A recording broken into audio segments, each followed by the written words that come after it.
Bonsoir, bonsoir famille. Est-ce que quelqu'un m'entend? Vous m'entendez? Bonsoir famille. Que le nom du Seigneur soit béni.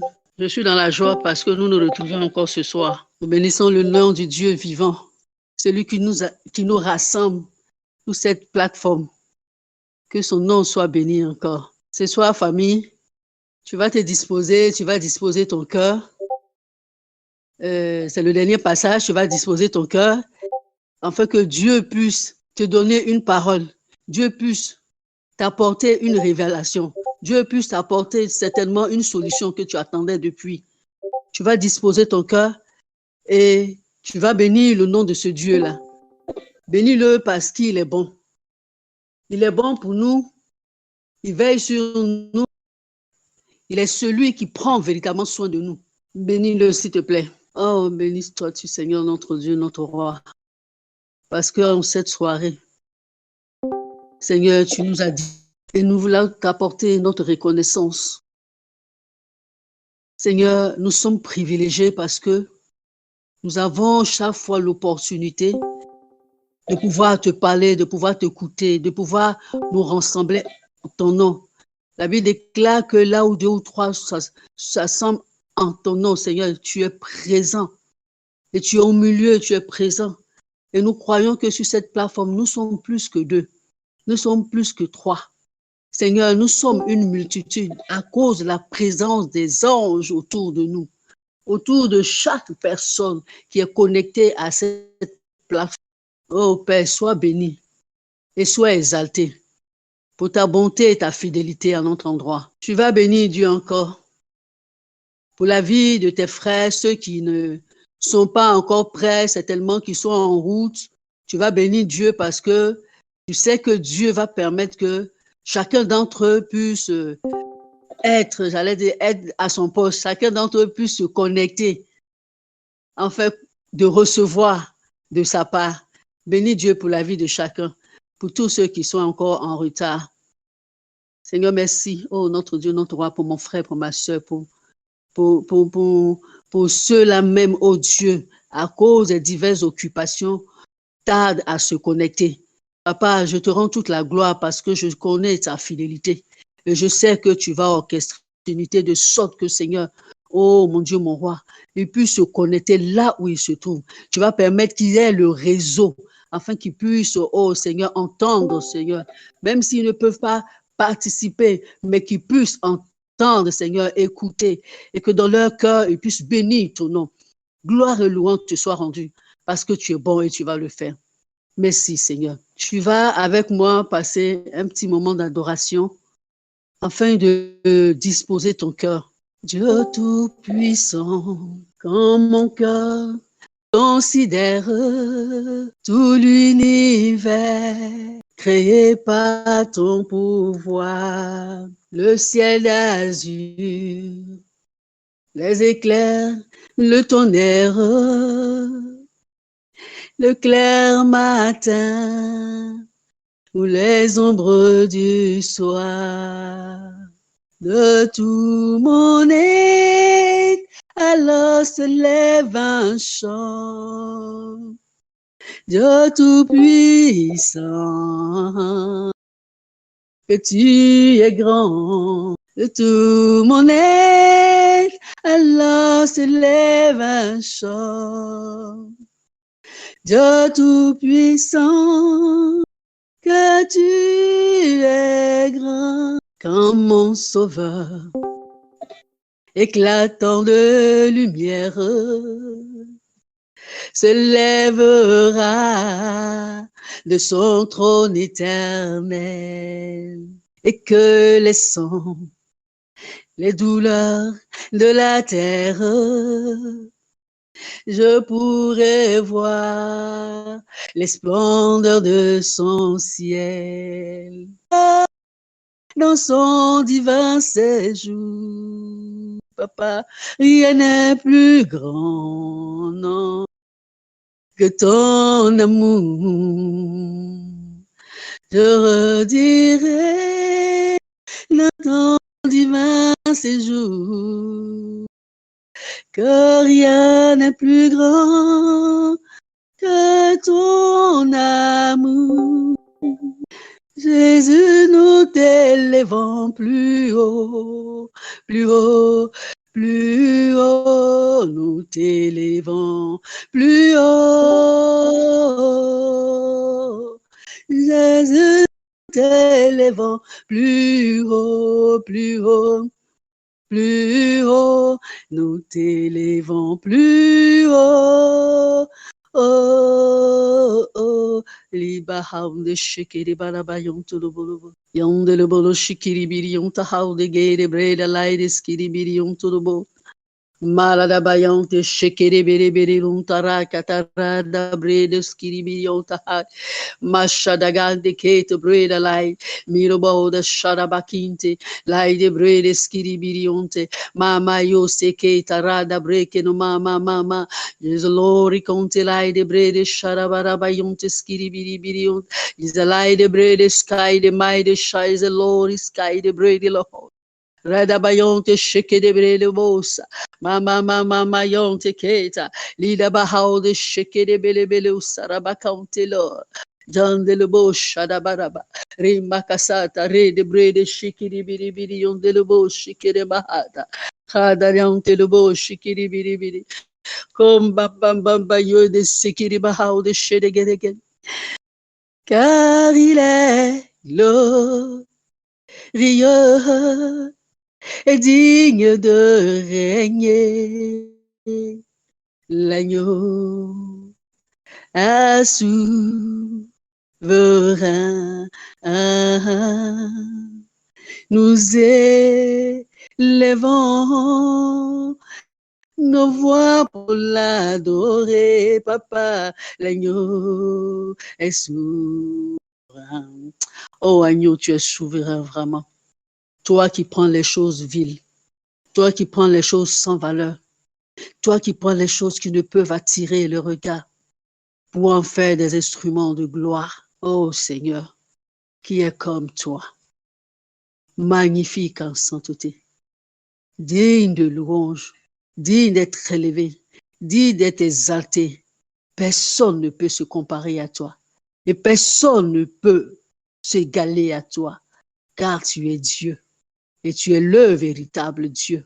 Tu n'es pas un Dieu. Cela veut dire que après toi, il y a un autre Dieu. Pour moi, tu es l'unique Dieu. Tu es le véritable. Parce qu'il n'y a point de Dieu en dehors de toi. Avant toi, il n'y en avait pas. Après toi, il n'y en aura pas. Parce que tu es Dieu et tu es l'infini. Seigneur, merci. Merci. Merci d'être mon Père. Merci toi, ô Créateur, d'être mon Père.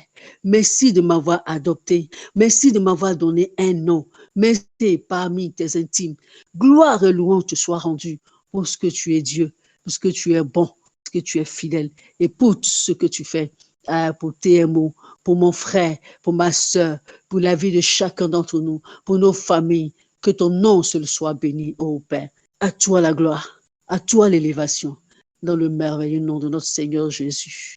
Amen. Amen. Amen. Une nouvelle sagesse pour la recherche de la paix avec tous. Ce soir, c'est mon dernier passage. Je vais m'efforcer par la grâce de Dieu de terminer.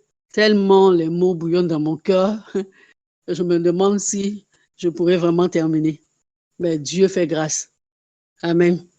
Pour rappel, on a vu un peu ce que c'est que la sagesse, ce que c'est que la paix. On est passé par le renoncement de soi, la mort en soi, le dépouillement, le brisement. On a vu qu'on devait perdre quelque chose, on devait abandonner, on devait sacrifier quelque chose. Et il y avait aussi le fait que Dieu devait travailler et nous dépouiller. Dieu devait nous purifier, Dieu devait nous vider complètement afin de mettre de nouvelles valeurs en nous. Et ces nouvelles valeurs, on les a vues dans les caractéristiques du catalyseur de paix. Et on avait dit que le catalyseur de paix, c'était cette personne-là qui vient pour booster, qui vient pour accélérer, qui vient pour augmenter quelque chose, une capacité, qui vient pour augmenter la paix en quelqu'un. Et aussi, dans la définition de la paix, on avait dit que c'était le shalom, c'était la perfection, la santé, mais aussi le bien-être. Et c'est en cela que nous avons vu ce matin l'aspect financier. Nous avons vu l'aspect financier et on avait dit que c'était important, l'aspect financier, que l'aspect financier n'est pas seulement interne, mais que c'est tourné vers l'extérieur. Voilà. Ce soir, nous allons voir les autres par l'aspect familial ou domaine familial. Cet aspect, je dirais, est très important parce qu'une vie de famille réussie est facteur ou source de croissance dans l'Église, même dans la communauté, même dans la profession, dans les secteurs d'activité, dans les entreprises, ainsi que dans le pays. Oui, parce que lorsque la vie de famille est réussie, comme on appelle, l'homme est plus disposé, l'homme est enclin, homme grand H, c'est-à-dire homme-femme, parce que dans les catalyseurs, il y a les hommes et puis il y a les femmes.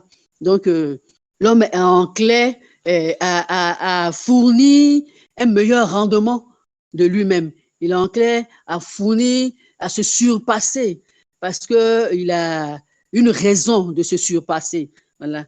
Donc, ce domaine conditionne, je dirais que ce domaine conditionne tous les autres domaines.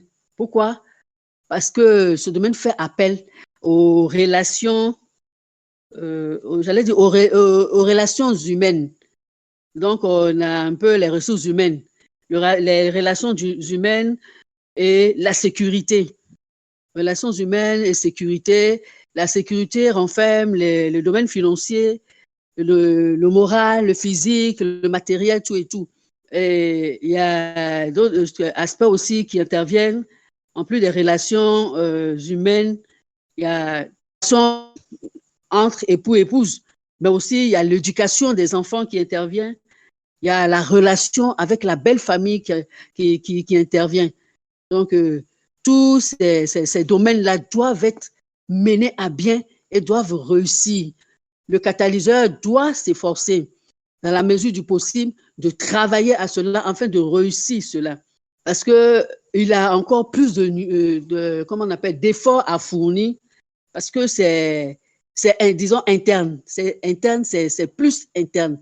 La famille, le catalyseur doit faire appel à la maturité, à la maîtrise de soi, parce qu'il lui faut beaucoup, beaucoup de sagesse pour pouvoir gérer et réussir son foyer. Il a besoin de faire appel aussi à beaucoup d'humilité, afin de savoir se taire, afin de pouvoir de savoir demander pardon, de demander pardon, quand bien même qu'il aurait raison, mais pour le bien-être, pour la paix, la tranquillité, il doit pouvoir demander pardon. Il doit faire appel aussi, pardon, à la maîtrise de soi afin d'éviter les tempêtes. Dans le cas de la relation entre l'homme et la femme, quand tu as une colère, tu es en face d'une colère, mais attends, tu te tais en même temps. Ça ne fait pas de toi un faible ou une faible, non. C'est tout simplement, ça fait de toi quelqu'un de sage qui veut éviter les querelles, qui va amener certainement à une tempête, à un débordement. Voilà. Donc, sur ce terrain familial, comment on dit, nous témoignons véritablement de notre position d'enfant de Dieu, de catalyseur de paix. Parce que là, on ne peut plus tricher. Si tu as triché, là, quand tu es au pied du mur, tu ne peux plus tricher. Tu ne peux plus tricher dans le domaine de tes sens, tu ne peux plus tricher dans le domaine de ton comportement, parce que c'est ton quotidien. Tu ne peux même plus tricher. Voilà. C'est un niveau aussi où Dieu demande un peu plus à la femme, de par sa position d'épouse soumise. Elle est soumise, mais elle n'est pas esclave. Elle a droit à la parole. Elle a droit d'émettre ses opinions. Mais Dieu lui demande, de par sa position de femme soumise, Dieu lui demande en plus de la rigueur dans l'éducation des enfants, avec beaucoup d'amour, le tout arrosé d'amour. Ce n'est pas parce qu'on est rigoureux, ce n'est pas parce qu'on est strict, ce n'est pas parce qu'on est dur, non, qu'on va être méchant, non. On est catalyseur, on est rempli d'amour. Mais ça ne nous empêche pas d'être rigoureux et strict. Oui, ma soeur, tu as un double appel. Tu as l'appel d'être promotrice du royaume, mais aussi tu as cet appel-là, qui est de préparer des futurs promoteurs, qui sont les enfants. Dans ce domaine, il y a beaucoup à dire, mais nous devons savoir une chose. Nous devons toujours compter sur la sagesse divine. Nous devons compter sur la sagesse divine. Et nous devons toujours, rechercher cette intimité avec le Saint-Esprit. Si vous voyez tous les domaines, tout ce que nous avons vu, il y a la recherche de l'intimité avec le Saint-Esprit, la présence du Saint-Esprit. Parce que c'est le Saint-Esprit qui va nous donner tout ce qu'il nous faut, qui va nous orienter, qui va nous diriger, qui va nous donner les paroles qu'il faut. Nous devons toujours rechercher cette présence-là pour pouvoir réussir notre mission. Pour cela, je veux exhorter tout promoteur du royaume à rester toujours connecté à sa source qui est le Saint-Esprit et à savoir compter sur le Saint-Esprit pour toutes les situations. Bien-aimés, soyons conscients d'une chose en ce qui concerne les enfants. Les enfants, nos enfants sont la future génération. Nous devons en prendre soin, car si nous ratons leur éducation, nous faisons ces enfants-là des enfants à problème, les enfants de la rue. Et ce sera des sources de difficultés pour la famille et des problèmes pour la famille. Et ce partant pour l'environnement. Parce que nous voyons un peu ce qui se passe dans le pays. Les enfants à difficulté, c'est les enfants qui n'ont pas eu l'occasion et le privilège d'être encadrés dans une famille. Ils n'ont pas été suivis, ils n'ont pas reçu d'orientation, ils n'avaient pas de valeur, ils n'avaient pas de modèle sur qui compter. Ils se sont retrouvés dans la rue et ils sont aujourd'hui des problèmes pour la société. Bien-aimés, aidons nos enfants.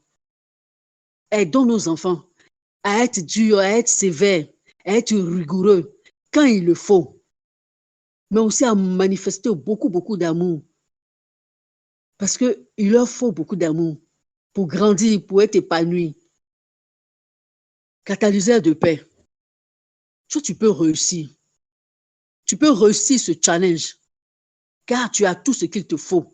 Et en plus, tu peux tout par celui qui te fortifie. Et au nom de Jésus, tu peux. Parce que celui qui te fortifie, celui qui est le Dieu de l'impossible, il est en toi. Donc, en son nom, tu peux réussir. C'est un défi, tu peux réussir. Tu peux relever ce défi et le réussir librement et allègrement. Nous allons voir maintenant le domaine spirituel. On a vu le domaine financier, le domaine familial et le domaine spirituel. Je vais un peu vite. Je me dis, bon, tant tenir de là. Nous allons voir le domaine spirituel. Bien-aimé, tu es le garant, non seulement de la famille, mais c'est aussi celui de la société. Tu as la responsabilité de conduire ta famille au Seigneur par la parole de Dieu, par la prière, par les conseils, par le maintien d'une bonne ambiance spirituelle dans la maison. Oui, parce que si tu permets qu'il y ait une bonne ambiance, les enfants, vous savez, les enfants, c'est des grands imitateurs. Les enfants imitent ce qu'ils voient. Et nous sommes leur modèle. Si nous donnons un bon témoignage, les enfants vont grandir dans un bon environnement. Donc, si, en tant que catalyseur, tu crées une ambiance spirituelle, j'allais dire, agréable, les enfants vont grandir dans ça. Et eux aussi, ils vont reproduire la même chose. En plus de cela, bien aimé, tu es le garant de la spiritualité de l'Église. Par tes prières, tu es le garant, non seulement de l'Église, de ton environnement, ainsi que de ta nation. Par tes prières, par tes conseils, par ton soutien moral et financier, ainsi que par tes actions. J'attends par action les contributions physiques ou financières à l'œuvre de l'évangélisation, bien aimé, ou toute autre action visant à la promotion du royaume. Oui, sur le plan spirituel, tu peux fléchir genoux à tout moment pour la croissance de l'Église. Tu peux exhorter un frère, une sœur que tu vois qui certainement en train de reprendre, comme on dit, un mauvais chemin. Tu peux l'aider par tes prières. Tu peux l'aider j'allais dire peut-être en le coachant. Tu peux l'aider à se relever et à le remettre sur les rails, comme on le dit, par tes prières. Tu peux accompagner l'œuvre de l'évangélisation, mais par tes actions aussi. Bien aimé, je dis, le catalyseur, il doit répondre aux problèmes de la communauté, c'est-à-dire de l'Église. Là où il y a un besoin quelconque, que ce soit au niveau de la logistique, que ce soit au niveau de l'équipement, que ce soit au niveau de la construction, c'est ton rôle. C'est ton rôle de participer à cela. Tu n'es pas obligé d'attendre que l'Église exprime un besoin. Mais compte tenu du fait que tu es déjà un homme et une personne de l'Esprit et que tu es en constante communion avec le Saint-Esprit, le Saint-Esprit peut te révéler les besoins de l'Église sans qu'on ait besoin de prendre le micro et d'exprimer. Tu peux te mettre à cœur d'acheter, par exemple, des chaises pour compléter. Il peut te mettre à cœur d'acheter des micros. Il peut te mettre à cœur, si tu as des grands moyens, d'acheter tout un équipement du groupe musical. Il peut te mettre à cœur d'habiller les choristes. Il peut te mettre à cœur, comment dirais-je, d'investir dans la construction. Bien aimé, nous sommes catalyseurs et nous sommes les instruments dont Dieu se sert. Et Dieu a besoin de nous pour accomplir son action. Dieu a besoin de nous pour accomplir, pour faire grandir le royaume, pour faire avancer le royaume. Tu es promoteur du royaume. L'homme a perdu sa paix et il est privé de la gloire de Dieu. La responsabilité t'incombe de ramener celui-ci au Seigneur et de lui communiquer la paix. Parce que toi, tu es la paix. Tu es la paix en toi. Et parce que tu es promoteur, tu es la paix. N'oublions pas, bien-aimés, que l'objectif de Dieu est celui de pérenniser son œuvre. Donc, en agissant de telle manière, tu travailles à accomplir la mission que Dieu t'a confiée. Bien-aimé, il faut que tu sois conscient d'une chose, que tu dois faire preuve de beaucoup de tact et de patience avec les non-croyants, avec ceux-là même qui sont rebelles à la parole de Dieu. Et même aussi avec certains de ceux-là qui ont cru. Je veux dire quoi? Je veux parler de ceux qui sont au milieu de nous, de nos frères, qui ont cru, qui ont accepté le Seigneur, mais qui ont des difficultés à suivre peut-être le rythme, qui ont des difficultés à avancer, qui peinent à abandonner certaines choses, qui peinent à perdre certaines choses. Nous devons faire preuve de patience avec eux. C'est notre responsabilité de les aider. C'est notre responsabilité de les encourager. C'est notre responsabilité de les tenir par la main afin qu'ils puissent se remettre, j'allais dire, se hisser à notre niveau. L'homme de Dieu hisse, mais il y en a qui ont des difficultés. C'est là où nous devons intervenir. C'est là où nous devons intervenir et de pouvoir les aider. Nous devons les aider par nos prières aussi, en leur rendant des visites, en leur donnant des conseils appropriés, des conseils inspirés par l'Esprit de Dieu. Parce qu'il ne faut pas donner des conseils pour donner. Quand tu veux donner des conseils alors que Dieu ne t'a rien dit, Dieu ne t'a rien mis sur le cœur, tu peux détruire que de faire du bien. Bien aimé, c'est notre responsabilité. Aider, j'allais dire, les plus petits au milieu de nous. Petits parce que dans la compréhension, voilà, promoteur du royaume, ton rôle est grand. Ton rôle est grand parce que tu as le rôle central. Ne néglige pas ta part de responsabilité. Parce que nous devons savoir que nous comparaîtrons un jour tous devant Dieu. Et il va nous demander, tout ce que je t'ai donné, tout ce que j'ai remis en tes mains, qu'est-ce que tu as fait de cela? Que vas-tu lui répondre? Oh, il faille que toi et moi, nous puissions œuvrer véritablement.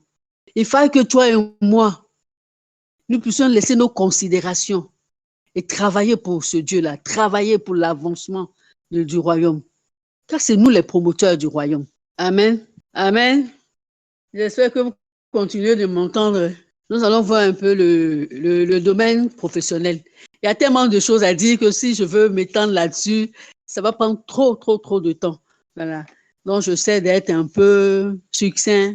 Sur le domaine professionnel, le catalyseur de paix, du fait de sa position, le sel de la terre et lumière du monde, doit, par sa simple présence, refléter son Dieu. Et parce qu'il transporte la gloire de Dieu, il est le reflet de son Dieu. Je dis quoi? Tu as le Saint-Esprit en toi, tu transportes la gloire de Dieu. Parfois, on n'a même pas besoin de dire à quelqu'un donne ta vie à Jésus. Mais le fait que la gloire de Dieu est manifeste dans ta vie. Et quand tu t'assois, les hommes te regardent, tes collègues te regardent. Et ils se disent, la personne là, il y a quelque chose en elle. Il y a quelque chose en elle qui m'attire, je ne sais pas pourquoi. Non, ce n'est pas pour une autre situation, mais il y a quelque chose. Je ne sais pas, je n'arrive pas à exprimer, je n'arrive pas à expliquer. Mais c'est comme ça, il te dit, il y a quelque chose qui t'attire, qui les attire. Il y a un témoignage, c'est plus du domaine spirituel, mais qui me revient à l'esprit, puisque ça va un peu dans ce sens-là. Une fois, j'ai fait une expérience, j'étais dans le Baka, on avait, comment on appelle, on avait une veillée à l'église. Donc, j'étais dans le Baka, je partais, je suis montée, comme d'habitude, à Faya. Et puis, il y a une dame qui est montée au Nouveau Goudron. Et la femme est montée, c'était derrière, là, dans le salon. Et elle me faisait face. Bon, moi, je priais dès que je suis dans les véhicules, je prie jusqu'à ce que je descende. Donc, je priais, moi, je ne m'occupais pas d'elle. Donc, son téléphone a sonné. Et puis, elle a dit à quelqu'un, oui, j'arrive, je suis en route. Mais en fait, elle parlait tellement fort que j'ai levé les yeux et puis je l'ai regardée. Quand je l'ai regardée, bon, j'ai détourné le regard. Mais la femme a parlé, qu'elle a fini, elle a raccroché. Mais je sentais que la femme était très mal à l'aise. Je ne comprenais pas pourquoi. Elle s'agitait sur son siège, et puis elle a commencé à me parler. Elle me dit, tu sais, mon problème là, c'est l'impudicité. Je parle d'une dame, elle doit avoir 35 ans, 40 ans comme ça. Et puis elle a commencé, mon problème là, c'est l'impudicité. Je fais tout pour abandonner, mais je n'arrive pas. Et vraiment, et la femme a commencé à s'ouvrir. Elle a commencé à s'ouvrir, parce qu'on était deux seulement dans le salon. Elle a commencé à s'ouvrir, elle se confie à moi. Elle a commencé à exposer sa vie. Je l'ai regardée. Et puis, c'était tellement surprise. C'était la première fois que je vivais une telle expérience. Donc, je n'ai pas eu la présence d'esprit de demander son numéro pour l'appeler. Je suis venue, après la veille, j'ai expliqué à Dadi, j'ai dit, ah Dadi, je ne comprends pas quelque chose, regarde ce qui s'est passé. Donc, je lui ai expliqué, il arrive, jusqu'à me dit, maman, tu as pris son numéro. J'ai dit, le père, je n'ai pas eu la présence d'esprit de demander le numéro de la dame. Donc, la femme m'a parlé jusqu'à ce que je suis arrivée au carrefour, je devais descendre. Donc, je lui ai dit poliment au revoir. Et je lui ai dit que Dieu l'accompagne. Donc, elle m'a répondu Amen. Donc, quelque part, je savais, puisqu'elle a parlé d'impudicité, c'était peut-être certainement une rétrograde ou une chrétienne qui ne vit pas bien. Mais en fait, elle avait rendez-vous en fait, avec quelqu'un. Et elle a commencé à me parler seule. Mais ce témoignage qui est venu dans mon cœur, et je voulais partager. Par ma présence dans ce salon, quelque chose s'est passé dans la vie de cette personne. Et c'est comme ça, notre présence doit pouvoir déranger ceux qui sont mal rangés. Notre présence doit déranger ceux qui sont mal rangés dans nos services, dans les différentes activités, dans les entreprises. Par notre présence seulement, certaines personnes peuvent accepter la personne de Jésus. Parce qu'ils quand ils vont se adresser à toi, tu vas leur dire, moi je n'ai rien. Oh non, je suis enfant de Dieu simplement. Ah bon? Donc ton Dieu là, moi je veux le recevoir aussi. Parce que par ta présence, tu n'as même pas eu besoin de dire, donne ta vie à Jésus, tu sais ceci, tu sais cela, prêcher l'évangile à la personne. Non, non, non, non, non. Mais ta présence, tu viens, ta politesse, ton attitude, tout ce que tu reflètes seulement dérange la personne au point où la personne va chercher à savoir ce que tu fais, qui tu es véritablement. Bien-aimé, sur le plan professionnel, je vais te dire une chose, c'est que quand l'entreprise où tu es, quand on parle d'innovation, tu dois te sentir concerné et tu dois être l'homme de l'innovation. Quand on veut parler des idées nouvelles, on a la recherche, l'entreprise à la recherche des idées nouvelles. C'est toi qui dois être l'homme ou la femme de la situation. Ou quelles que soient les situations qui vont se présenter. Est-ce un problème? Est-ce des difficultés? Que les gens même se disent, non, ça là, c'est impossible à résoudre. Mais tu dois être l'homme ou la femme de la situation. Parce que tu as le Dieu de l'impossibilité en toi. Le Dieu que tu adores, le Dieu que tu sais, le Dieu qui t'a mandaté, le Dieu qui t'a positionné là-bas pour faire la promotion de son royaume. Il est le Dieu des situations impossibles. Tu ne dois pas te conformer comme les autres pour dire, ah, effectivement, ça là, vraiment, ça là, comment on va faire? On peut rien faire, hein? Non, ça là, non, cette situation, on ne peut rien faire. Hein? Au lieu de laisser, ils vont aller chercher des experts. Fais comme Daniel. Daniel a dit, roi, laisse-moi aller prier mon Dieu un peu. Quand il y a une situation où on recherche des experts, va prier ton Dieu. Rentre dans le secret de ton Dieu et dis à ton Dieu, tu es le Dieu des situations impossibles. Tu es celui qui a l'esprit de supériorité. Seigneur, cette situation-là, tu peux me la révéler comme tu as fait avec Joseph et me donner en même temps la solution que je puisse apporter. Bien-aimé, si Dieu te fait grâce et que tu donnes la solution, il te révèle le problème et il te donne la solution, tu deviens en même temps expert. C'est la promotion qui va suivre. C'est ta situation qui va changer. À la vérité, Dieu t'a positionné et Dieu a mis les problèmes, Dieu a permis qu'il y ait des problèmes. Ce sont des opportunités pour toi de faire connaître le royaume. Ce sont des opportunités pour toi pour faire la promotion du royaume. Saisis toutes les opportunités qui vont se présenter devant toi. Aie de l'audace. Aie de l'audace.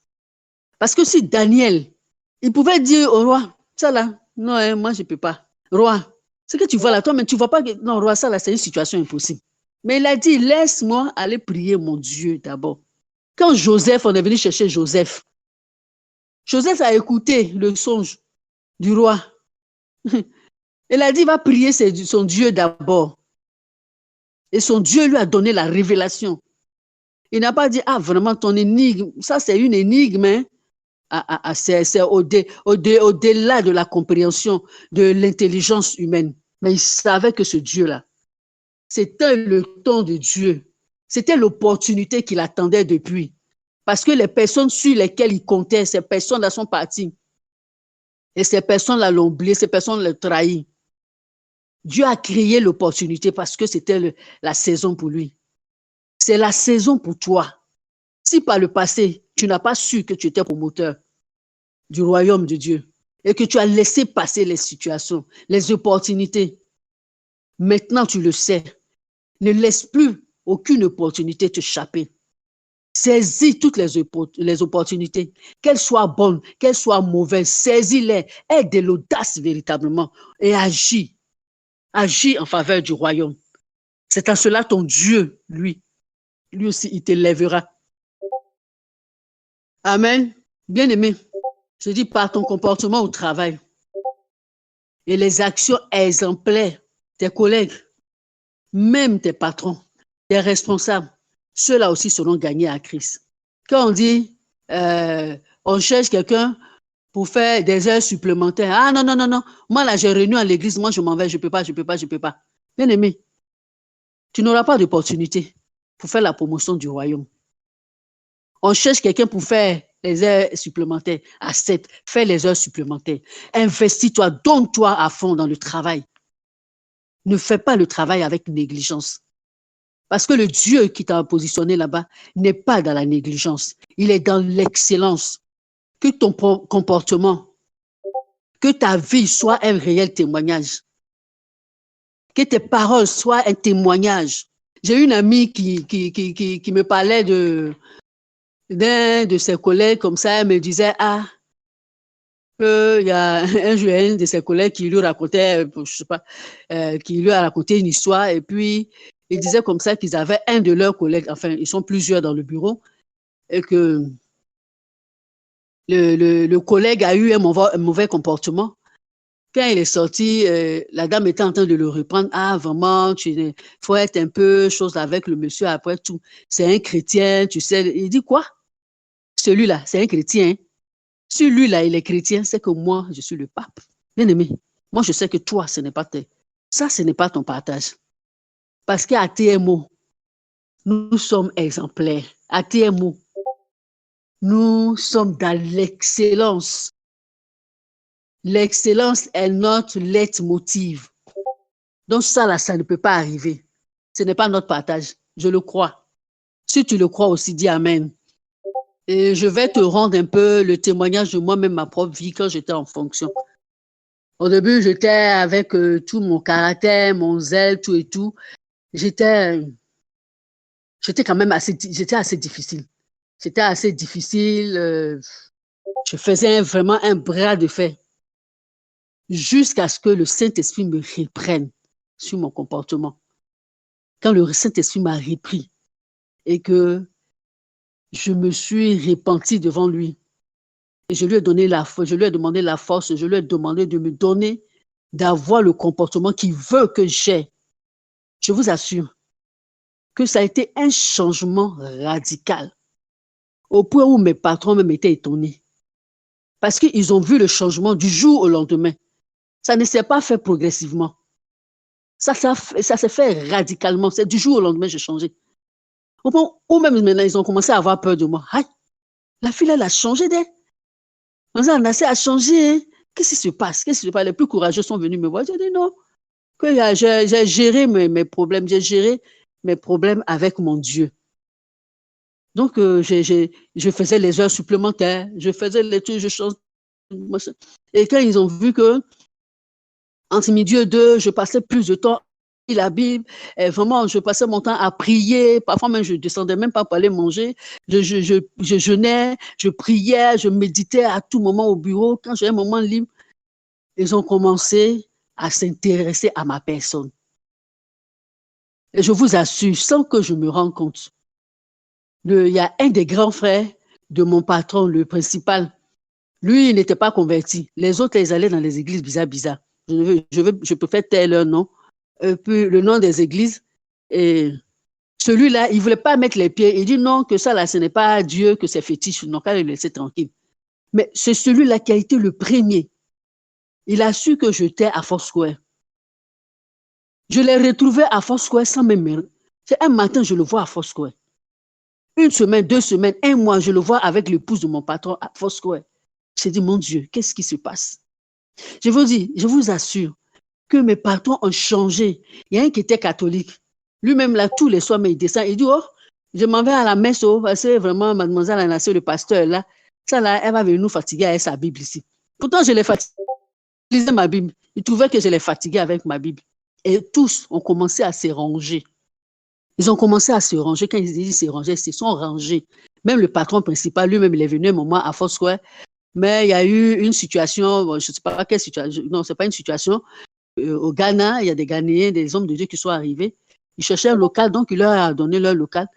Et c'est comme ça qu'ils ont pris l'épouse de mon patron pour la nommer comme la responsable de l'intercession.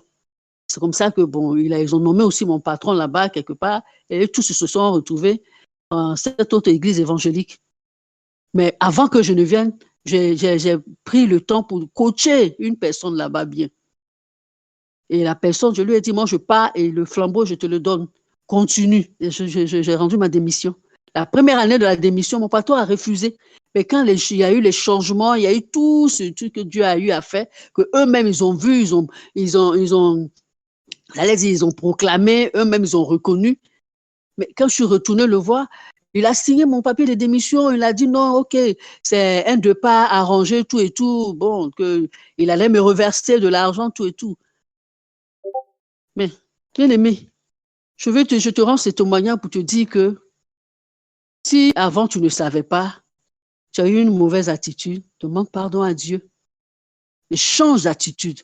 Parce que désormais, Dieu t'a investi, Dieu t'a rempli et tu es devenu promoteur, catalyseur de paix, promoteur du royaume.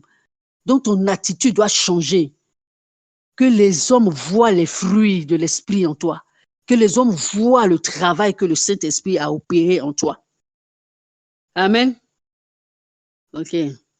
Mais nous devons savoir une chose, que nous sommes les représentants et nous représentons dignement Dieu. Nous représentons notre Dieu, compte tenu de sa grâce qui est sur nous, de son esprit qui est en nous et de tout ce qu'il a mis dans notre main pour que nous puissions nous puissions accomplir la mission. Nous devons être conscients que le but de Dieu, c'est de faire connaître Dieu. Parce que quand Dieu prend son temps pour travailler la vie de quelqu'un, Dieu prend son temps pour faire ce qu'il est en train de faire de nous. Et ce qu'il fait, ce qu'il a fait de nous, c'est tout simplement pour que nous, on puisse le faire connaître et que nous puissions faire la promotion du royaume. Donc, la responsabilité nous incombe. Et sachons et soyons conscients que Dieu va nous demander les comptes. Bien-aimés, nous allons voir rapidement le domaine, le dernier domaine que j'ai nommé, le domaine environnemental ou social. Dans ce domaine, j'ai inclus la politique et l'environnement. Je veux parler du milieu de la politique. Et je vais te dire, je vais t'interpeller, bien-aimé, que la sagesse de Dieu est en toi. Et cette sagesse n'exclut pas celle du prophète Nathan. Prophète Nathan, pardon.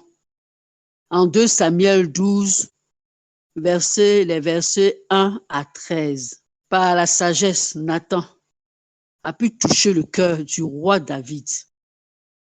Il l'a amené à la repentance. Et il a ainsi lui-même aussi sauvé sa vie. Effectivement, Nathan était un roi. Nathan était prophète. Mais prophète de Dieu. Il a été couronné, par l'Éternel lui-même. Mais David aussi est roi. Et David a été consacré par Dieu. Donc David, lui, il est autorité administrative. Et Nathan, lui, il est autorité religieuse. Mais Nathan n'est pas venu pour dire, ah, parce que Dieu m'a révélé la vie du roi David, parce que je suis un grand prophète, moi je m'en vais, et puis il parle pas roi David, voilà, tu es un assassin, tu es un meurtrier, Dieu dit, tu es un assassin, tu es un meurtrier, et voilà, voici. Non. Nathan, certainement, a dit prier, a dit à Dieu, quand Dieu lui a confié la mission, il a dû lui demander, ah, Éternel, tu sais que c'est ton oint. Je ne peux pas partir dans la présence de ton oint de cette façon. Dis-moi quelque chose. Donne-moi une parole certaine.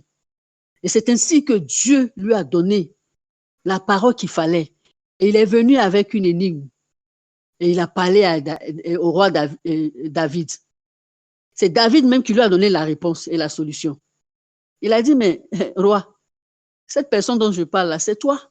David, en tant que roi, ne pouvait plus se dédier. Il s'est prosterné pour se repentir devant Dieu. C'est ainsi, en tant que promoteur du royaume, nous devons agir quand nous sommes en face des autorités administratives. On ne doit pas venir avec la grosse tête pour dire que nous sommes ceci, nous sommes cela, et puis avoir des attitudes qui vont faire que ces personnes-là, ces autorités-là, vont se sentir frustrées, et ces autorités-là vont fermer la porte de leur cœur à Dieu. Et nous fermer aussi la porte. Tu es un promoteur, et ton rôle, c'est d'impacter ces hommes politiques, afin de les redresser.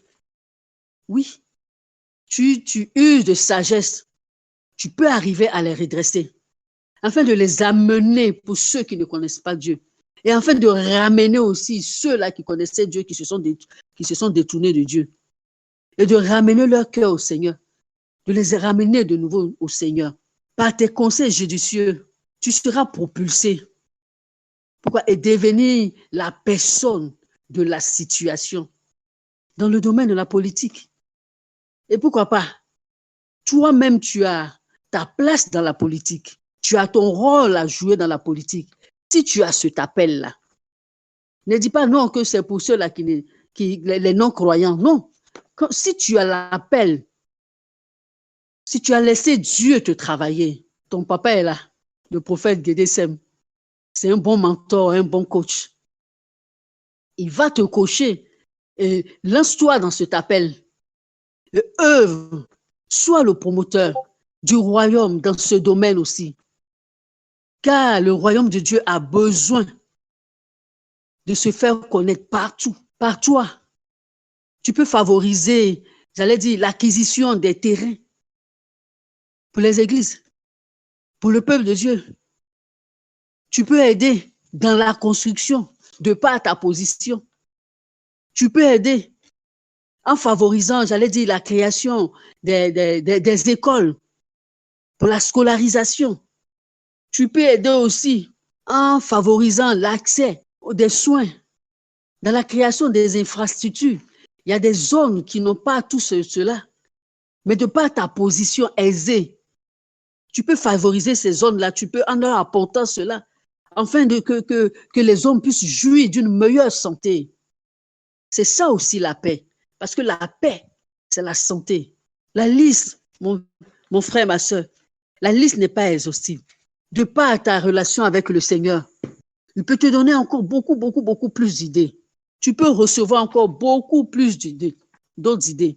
Et dans le domaine, la rubrique que j'ai inclus dans l'environnement, je veux dire que tout catalyseur de paix doit pouvoir impacter son environnement, ses voisins immédiats, ses voisins lointains, ainsi que la société dans laquelle il se trouve, en développant des idées de développement d'assainissement, des idées de développement. Par exemple, je veux parler dans son quartier, dans la ville où il se trouve, dans le village où il se trouve. Par exemple, il peut mettre en place des idées d'assainissement du quartier, de rapprochement des habitants dans le quartier. Ça, c'est les voisins immédiats. De mettre en place des systèmes de sécurité, par exemple, dans les quartiers. Ça, tu peux faire cette promotion-là. En tant que promoteur, tu peux agir et tu peux faire bien plus que ça. Parce que c'est ton rôle. Ce n'est pas pour ceux-là même qui sont les non-croyants. Ne dis pas, fini le temps où on disait, je ne veux pas d'histoire. Je ne veux pas de problème. Je préfère vivre caché. Je préfère rester dans mon coin. Non. Fini tout cela. Travaille. Saisis toutes les opportunités. Viens avec des idées nouvelles. Rassemble les hommes. Et par ton travail, tu pourras inclure l'évangile par le contact, parce que ça va te donner des opportunités d'avoir beaucoup de contacts. Et ça va te permettre d'apporter l'évangile facilement en créant par exemple une cellule de prière. Ça va toucher, tu vas gagner facilement des personnes. Bien-aimé, tu as un grand rôle à jouer dans ton environnement. Celui de ramener tous ceux qui sont rétrogrades. Celui de ramener les autorités. Si je peux me répéter encore. Les autorités, c'est là de tous bords. Les autorités administratives, politiques, tout ce que tu sais. Celui de ramener les hommes, les grands, les vieux, les petits, les jeunes, les riches, les pauvres, tout ce qui peut se nommer, qu'on peut retrouver dans les classes sociales. C'est ton rôle, c'est ta responsabilité. Et de ramener tout cela à Christ. Et ceci par la sagesse. Cette sagesse que Dieu vient de te donner. Et aussi avec habileté. Parce que la sagesse inclut l'habileté. Joue ton rôle. Car tu es la solution de Dieu pour ton environnement, pour ton pays et pour le monde. Je veux conclure. Je veux conclure en disant que ce monde-là est troublé. L'actualité aujourd'hui nous démontre tous les jours que le monde est troublé, que les hommes ont perdu la paix parce que le monde va à son déclin. Nous voyons tout ce qui se passe. Les hommes n'ont plus d'espoir, ils n'ont plus de repères. Mais la parole de Dieu est vraie parce que notre Seigneur Jésus revient. Je dirais qu'il est déjà à la porte. Pour preuve, nous assistons à une sorte d'enlèvement avec tous les événements que nous voyons. Les gens vont, j'allais dire en cascade. Un tremblement de terre. Et ils n'ont pas encore fini. Un tremblement de terre qui a duré 45 secondes. Et les gens sont rentrés j'allais dire par centaines, par milliers dans l'éternité déjà. Bien-aimés, quel est notre rôle face à tout ce que nous voyons et nous attendons? Laissez-moi nous rappeler et nous encourager à savoir que Dieu compte sur nous pour ramener la paix dans les cœurs, pour ramener la paix dans les foyers, dans les familles, pour ramener la paix tout autour de nous. Voir dans notre pays, nous sommes les porteurs de vie, parce que nous sommes les porteurs de paix, parce que nous sommes à l'image visible du Dieu invisible. Notre Seigneur Jésus a dit, paix sur vous, quand il s'adressait à ses disciples. Mais c'est sur nous aujourd'hui.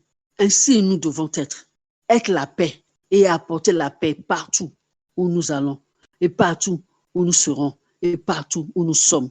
Que Dieu nous bénisse. Amen. Amen. Donc, on va prier, bien-aimés.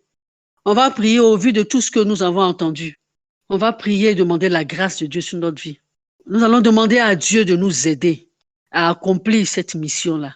De par nous-mêmes, nous ne pouvons pas, mais par sa grâce, nous pourrons y arriver. Donc, chacun, nous allons prier. Prions et demander à Dieu de nous aider.